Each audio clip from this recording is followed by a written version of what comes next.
What's going on, everybody? It's Nick with Facemask Fantasy, and we are highlighting some of the incoming 2022 rookies right here on this channel. We'll, of course, update our coverage on these players as the offseason develops, and especially so after they've been drafted, and we know the situation they are stepping into. Up today, Ohio State Buckeyes wide receiver Chris Olave, who played all 4 of his eligible collegiate seasons. So Olave enters the draft after his senior year, where he set personal bests in catches with 65, yards with 936, and touchdowns with 13. He commanded about a 21% target share and averaged about 14.5 yards per catch.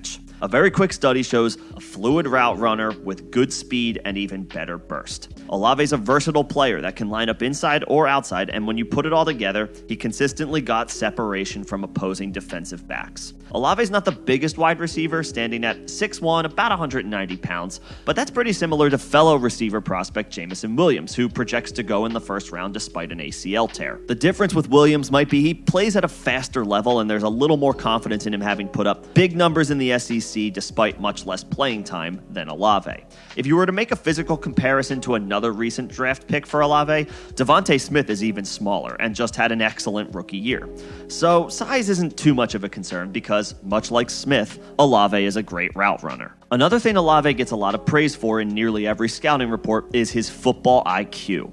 Olave is a smart player who understands what the defense is doing and where to pick his spots on the field to make himself available for his quarterback. Combine that with good hands, and he's a good bet to develop into a reliable and trustworthy target for the offense he ends up on. I think Olave is a strong candidate to contribute in the NFL early in his career. We shouldn't have to wait long to see him, having been a 4-year player in college and a starter for 3 of those years. The question will be, can he win against bigger, more physical corners at the NFL level? But again, there are numerous examples of smaller wide receivers excelling in the league. All this to say, the expectation seems to be he does get drafted in the first round. If he falls, it shouldn't be much further than that. Olave appears to be pro-ready and has the pedigree to back it up. For dynasty purposes, he's probably a late first-round pick in all formats, much like his expected landing spot in the NFL draft. If I'm picking anywhere in the mid to late first round of a rookie draft, Olave feels like a safe play that might be able to contribute as a flex option for you early on. His opportunity and situation will, of course, dictate some of this as well. For 2022 redraft, he currently has a way too early ADP of about 105 according to Underdog Fantasy.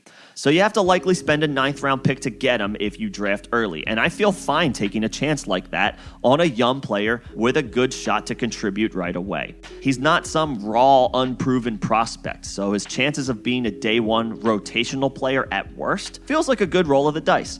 And at 105, I have no problem taking a shot on him. Expect that ADP to only climb in the coming months, and the same logic applies for me in best ball as well, maybe even more so, because I won't get burned by any down weeks he has as long as the rest of my receiver depth pans out. We don't have all of Olave's workout metrics yet. That information will come with the NFL Combine and or his pro day, but Olave currently feels like a very safe dynasty investment as a pick in the back half of the first round of rookie drafts. Again, we'll continue to update our evaluations and analysis as the offseason continues and as we get closer to the NFL Combine. But what do you guys think about Chris Olave? Put any thoughts you have in the comment section below, and we can have a conversation about this. We also host live streams on our channel each Tuesday and Thursday all offseason long at 6 p.m. Eastern. Come hang out, come talk Dynasty, or any other general fantasy football topics you are interested in. Until then, this is Nick with Facemask Fantasy. Thanks for listening.